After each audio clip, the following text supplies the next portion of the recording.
Denton Community Television, operated by the Mayborn School of Journalism, the University of North Texas.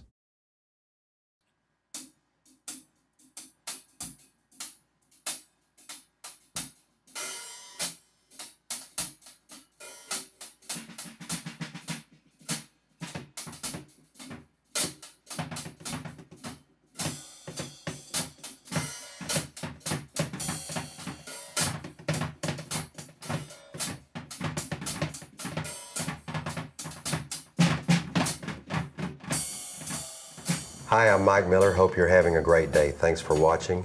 My guest today is a photographer and artist, and he lives in the local area, and we're going to talk about things related to that, and we appreciate you watching. And Cody, I appreciate you being here. How you doing? And so you've been, I see you around drawing a lot, and you have photography, and what's some of the stuff you've been working on lately? Well, lately I've been working on a few pieces that are a little bit UFO based, and some just based out of the 90s, just the past week or two. The garden lantern piece right here, this actually came to me in a dream. Really? This is the garden liner piece? It was a dream that took place in an alien complex, kind of Men in Blackish. Really? A little bit Close Encounters of the Third Kind, so to say. Yeah, And, so dreams sometimes affect your art. yes, sir. Yeah. But this alien complex wasn't like any other alien complex. Like, the aliens, they would grow tattoos on their bodies, and they looked like regular people. Like, that was the only thing that made them different from our species. And what was interesting about their housing addition was they had all these garden lanterns just floating, and staircases moving and whatnot. So as soon as I woke up, I immediately thought, how do you get that out on paper? And I was thinking, well, those garden lanterns are kind of like the kind you'd see in Home Depot or something like that. So I drove out there and took a few pictures and then quickly photoshopped it and blurred out the edges and made it a little bit more green effect. Grouped all kinds of different lights together like that from different locations, more or less? Yes, sir. That's cool. Light has a lot of power for sure, lanterns. Oh, yes. There's something almost magical about those. Oh, yes. Yeah, I've always been attracted to garden areas. They've always been kind of relaxing for me, and a bit of nature-oriented. Just kind of makes you feel better about who you are and just makes you feel a little bit more human, down to earth, I think. Yeah, that's true. I like the bluish effect and slightly yellow at the edges. Thank you. What else we got? This one is a winter hurricane piece. I did this basically for my mom. Really? And, this was pastel done, and I was thinking of hurricane, blizzard, a little bit of icicle, And this was really fun to do. You just swirl it around, just kind of creating that whole sort of effect. Yeah. You just got to feel the piece out and just make it what you want it to be. I like that. This is a laser light piece that I did at a friend's house. He has all these little gadgets like black lights and strobe lights, you name it. And we fogged up his whole game room, and basically I took the camera and shot directly into the laser, and the smoke kind of caught the lasers out a little bit more, kind of making them a bit more emerald and a bit more kind of cartoonish on the sides. It's always kind of an important thing to me to kind of blend in certain things so it seems a little bit untraceable. Yeah. Yeah. I like the energy of it. Thank you. It kind of reminds me of caverns or hidden crystals or something like that. Like there's a depth to it, a center. Definitely. Let's see. This one is called Ice in My Glass. A lot of people, they have to take a second look or two to see what it really is. But I kind of caught it, and basically I'd been done drinking my beer at the bar, and I just took my camera and put it right into the glass and took a picture and uploaded it, and then blued it out a bit and made it a little bit more cold looking. Some people say it looks kind of metallic or... What are these various things? Oh, this is the side of the ice, and ice just piled on top of ice in a glass. What is that? That's just a shadow. Really? Mm-hmm. It looks like someone going upstairs. Like there's stairs and they're stepping up there, and it looks like someone lying right there. Yeah. It's always a beauty thing about art. You can spot out certain things. Like, I love the kind of art where people can see more than one thing. Yeah. It's always been kind of important to me to pick that out. Everybody enjoys it at a different level. Oh, yes. When did you do that? I did that about December. Really? Mm-hmm. It didn't take long to make, just a quick photo and getting it just right in Photoshop, basically. Yeah. Which is the one, that UFO piece you had at a show? It's this one right here. This one, I did at a community college. And what's the name of this one? UFO. Okay. Or I don't really have a name for it yet. But this one was really fun to do. I just took a picture of a guy listening on his headphones and a gas mask, and I cut the two pieces together. And Did the guy have the gas mask on? No. That was a separate picture. Oh, a separate picture, yeah. Yeah. So I cut the two pieces together and taped them and turned them into this kind of alien insect look. And basically it just took a few days to charcoal it, and charcoaled the whole piece and then erased the rest of it, just picking out the eyes and the mouth. And How big is it on paper? about, Like that? yeah. Yeah. But what I really like about the piece is it seems almost African, almost like a creature coming out of tall grass or something like that. So the frame for the piece was important to me to kind of have a African texture to go with science fiction at the same time. Sure.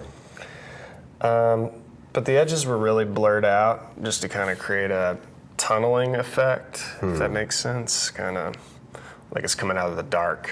Yeah. Mm-hmm. And In the distance or something. Yeah. And How long did it take you to put that together? about 5 days. Yeah. Yeah. It takes a lot of time and work to do art. Yes, sir. That's the beauty of it. It's feeling everything out before it's on picture. Yeah. It's a good accomplishment as you see it reaching finality, I suppose. Mm-hmm. Yeah. To me, it kind of looks a little bit almost like it's pottery made out, or it was sculpted. Three-dimensional, yeah. Right. Three-dimensional feel, yeah. Yeah. But this was a fun piece to do, and I really enjoyed it. Where was that on display? At the Decatur Civic Center, they do art shows about once a year. Really? Yeah. Wise County. Yeah. And I quickly, at the last minute, just volunteered to put one of my pieces up since Really? A few friends of my mom were doing it, and they just called me up real quickly. Well, that's good. It's good to get some exposure for sure. Oh, yeah. It was the first year you had done that? Yeah. Yeah. You should try to do that over the years. Yes, sir. I'm working on it. Yeah. And this one is Trees on the Square. It's very sepia, washed over. This was taken at about sunset with the trees all lit up with their lights and stuff. It just made it look a little bit more golden. It's kind of a goal thing for me to make it all expensive looking. That makes a great picture. It's such a beautiful area there. The architecture and the trees with the lights in them. Oh, most definitely. in that time of the day, and you can just really see a long ways in the distance because the square, I guess, is up on a somewhat of a hill. Yeah. The sky actually was a bit darkened, but the sepia just just made it a little bit more brighter. Yeah, yeah. The whole trees, I love how they didn't have any leaves on them just yet. Kind of captures a almost Christmassy, but not so much, sort of chai latte sort of feeling. Yeah, kind of a wintry feel. Yeah. What day was that you took that picture? January the 24th, I believe. Yeah, this year. Yeah, yeah. Well, it was still cold, still kind of left over from the December area. Oh, yeah, yeah. Show you another one. This one is, I call this one Dark Forest. Looks like you're coming out of the dark forest and heading towards the daytime. Yeah, yeah. I like that. It's really got a certain unity to it for sure. Yes, sir. This is actually my friend's tree. Really? And the picture's upside down, and the light is actually a lamppost in the street. The tree is upside down. Mm-hmm. Where's the bottom of the tree? Right up there above the canvas. Oh, really? Yeah. And where were you to make that picture? I was at my friend's house. And, were you up in the tree, another tree, or? No, I was on the ground. On the ground. Mm-hmm. I darkened it out mostly just to capture like the sides of it. It's almost like it's That's very creative. like it's briar based or something like that. Mm-hmm. Almost like it's tough to get out of. Yeah. Yeah. That is really creative. Yeah, it's always a thing for me to throw off the audience, throw off the viewer, so to say. Yeah, yeah. Because it makes the person look at the piece like more than once. That's true. It really does. I wouldn't have thought that at all, that was how you came up with that. Yeah. I mean, it looks like the sun. The light is so bright. Yeah. It's kind of a thing to me to make it almost daylight appearancing out of the horizon of the tree there. Yeah. And this one is similar to that one. This one's the rainforest biodome. It's kind of an illusion of the light coming. I feel like I'm close to waterfalls. And this one is actually upside down as well. Really? Mm-hmm. Because the sun was coming in from the dome, and the dome. Where were you? Fort Worth Rainforest Biodome. Oh, okay. Yeah, it's only $2 to get in, so Really? I recommend anybody go in there. It's totally worth the while visit to Fort Worth. Real treat. I turned this one upside down because it feel like the sunlight would be coming up from the ground. Yeah. Kind of coming from underneath the canopy, because you're always so used to seeing sunlight coming out of the canopy and just like little cracks and whatnot. Let's see. And I took a bunch of Some photos interesting that day. shapes. Thank you. Yeah. Kind of been inspired by the whole Jurassic Park environment, like rainforests have always kind of spoken to me. Yeah, yeah. But And Tim Burton, you've been influenced by him, you feel like. the whole quirkiness of his atmosphere, like, almost looks like it didn't take much to create it, or it was very disciplined to do, Yeah, even though it's a little bit unperfect, so to say. I started trying to learn from the Burton artwork probably when I was about in 7th grade, because I'd just seen his biography, how he grew up, and how he did the cartoon Vincent from 1984 with Vincent Price as the actual narrator. Really? Yeah, and Price was really thrilled to do that for him. Just and the story is about a child's imagination. Like, him fantasizing about being Vincent Price and going through all his alone and tormented soul lifestyles and creating monsters and reading Edgar Allan Poe and stuff like that. And it just kind of hit home, because I'd always play imagination in my head, like going on adventures and stuff like that, just to create stories in general. He's a great artist for sure. Oh, definitely. Great movie maker. Yes. Yeah, I think my favorite by him was probably Batman and Ed Wood and Edward Scissorhands. Mm-hmm. Because Edward Scissorhands, it wasn't so much like his latter stuff. It was one that was both live action but real.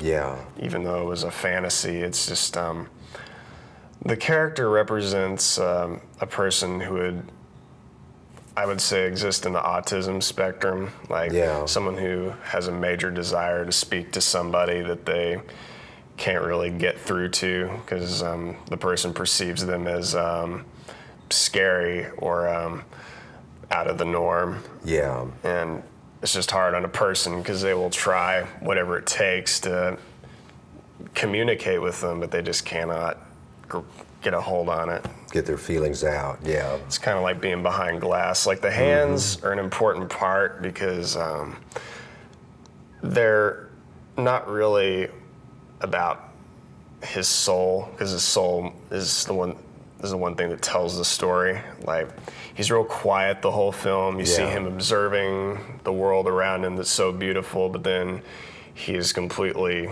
confused as to why it's angry at him towards the end of the story. And I've always kind of had a place in my heart for people like that. Yeah, yeah. And it was a character that I kind of identified with growing up, like especially in high school and whatnot. Yeah. And it kind of just gave me a hand. Let's see what else we got. This is a bat piece that I did. Bat piece. Yeah. This was done in stained glass. Stained glass. It took about a month to do, and how do you do stained glass, actually? I mean, how do you get those? Well, you get a piece of glass. Well, the way I did this was I had originally done a different design on it that I'd wanted, but ran out of time, and I just kind of had to finish it up quickly. Yeah. So you Sharpie out the way the bat's going to look, and then you cut it with a glass cutter. And really? Yeah. You have to do it very carefully it doesn't break. Yeah. It takes real delicacy with it, and cutting it out just was a real pleasure just in general. And I actually broke one of the ears on this one, so I had to kind of cut down a little bit deeper. Yeah. And once they were done, I grinded the edges out to make it a little bit more smoother. Oh, uh-huh. And if you've ever seen Batman Begins or The Dark Knight, how he grinds out the bats that he throws. Oh, really? It felt just like that. Yeah. So. But the swirls, how do you get the swirls in the stained glass in general?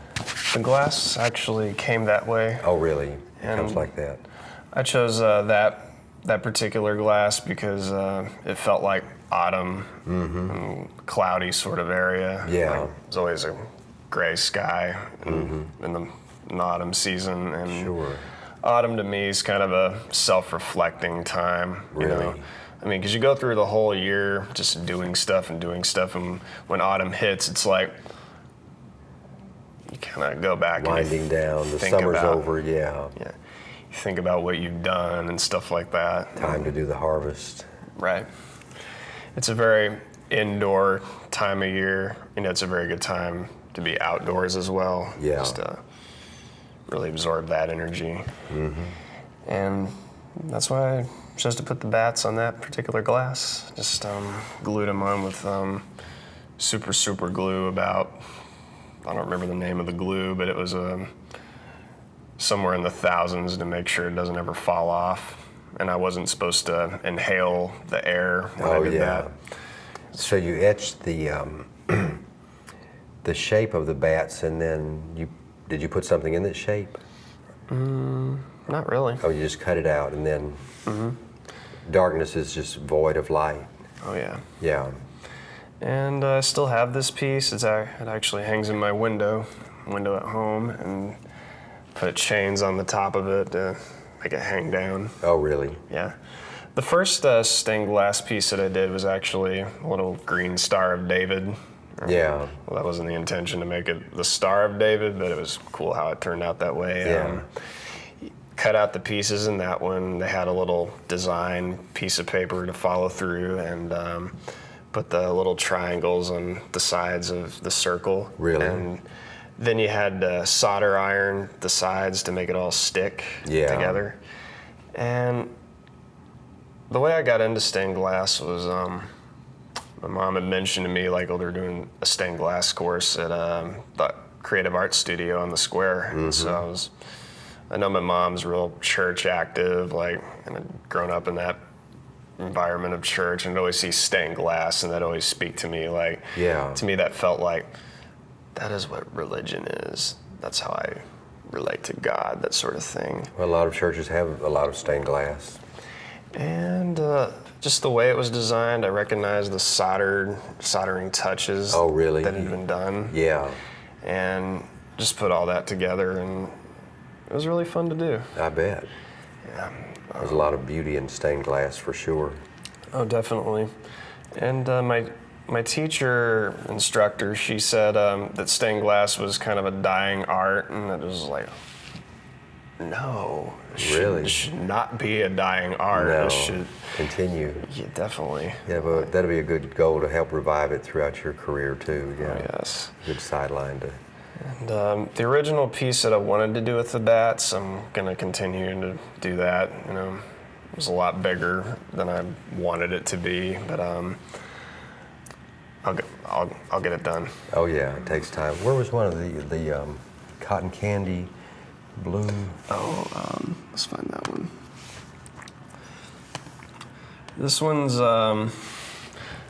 This one's called Cassandra's Lick.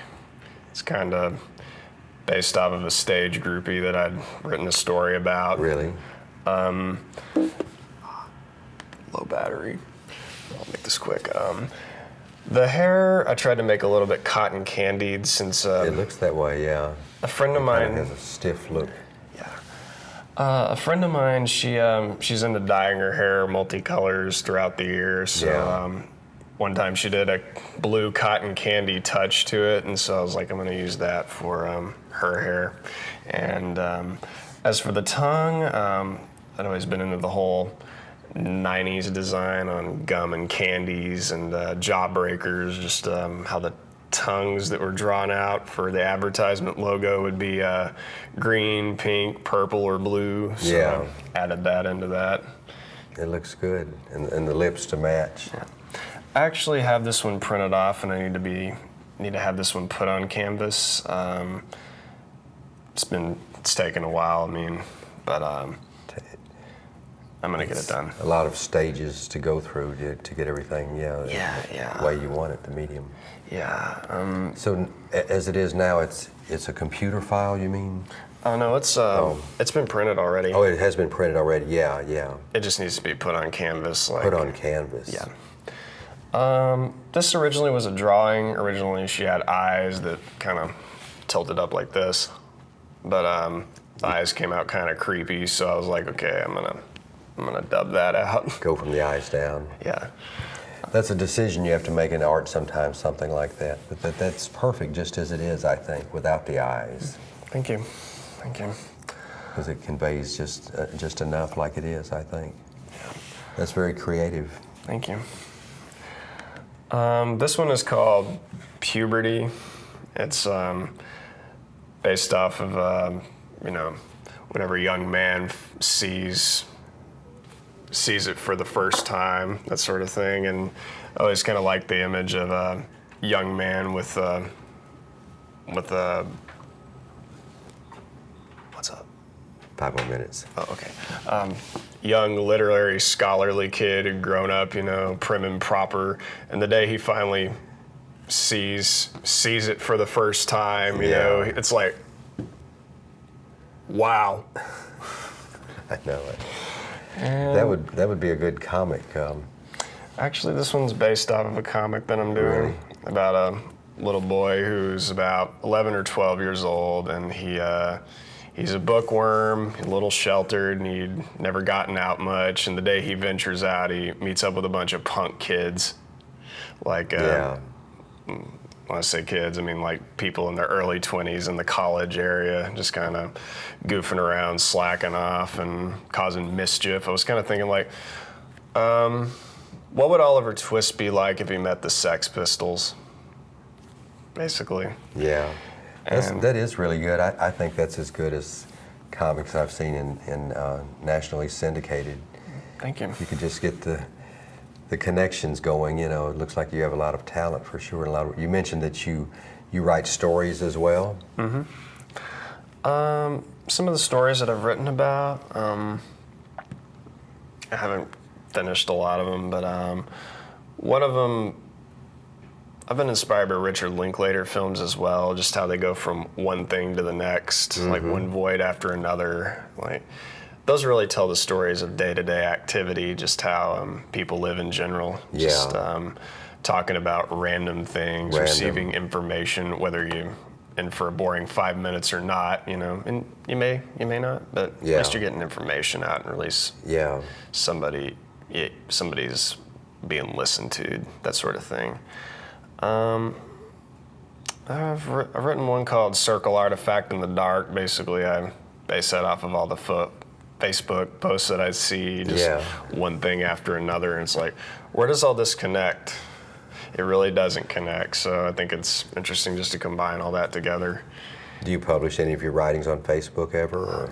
I published one called Black and White. It's a lot of people didn't get it. It's basically like kind of like the book that Jack wrote. Like, this is the book that Jack wrote.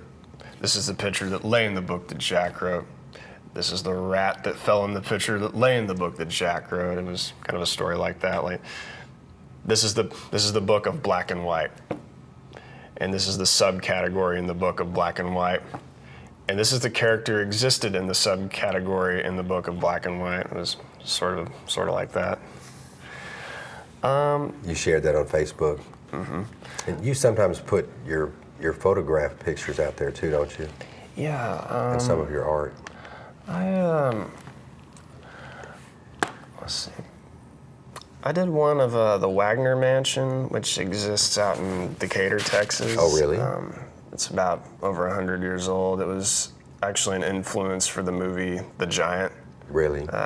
Giant with James Dean, Rock Hudson, and Elizabeth Taylor. Yeah. And I actually had the privilege to go on to the grounds and take pictures of the whole That's entire great. house. But I couldn't touch the house. Yeah. Because they had a big alarm system. Yeah. But all in all, it was just a beautiful antique world. Like, and it should be taken care of a little bit better. I mean, Yeah, it's hard to manage it, I'm sure. but even if there was designs on that house that seemed a little bit in ruins, it still made it look absolutely beautiful. Like, it definitely belongs in the category of abandoned places that are beautiful. Really? Where is that? Decatur, Texas. It's located kind of as you come in, but it's a little bit hidden. Like, it's the most visible house in the whole entire town. Oh, right at literally. that intersection down? Yeah. I've noticed that. That is interesting.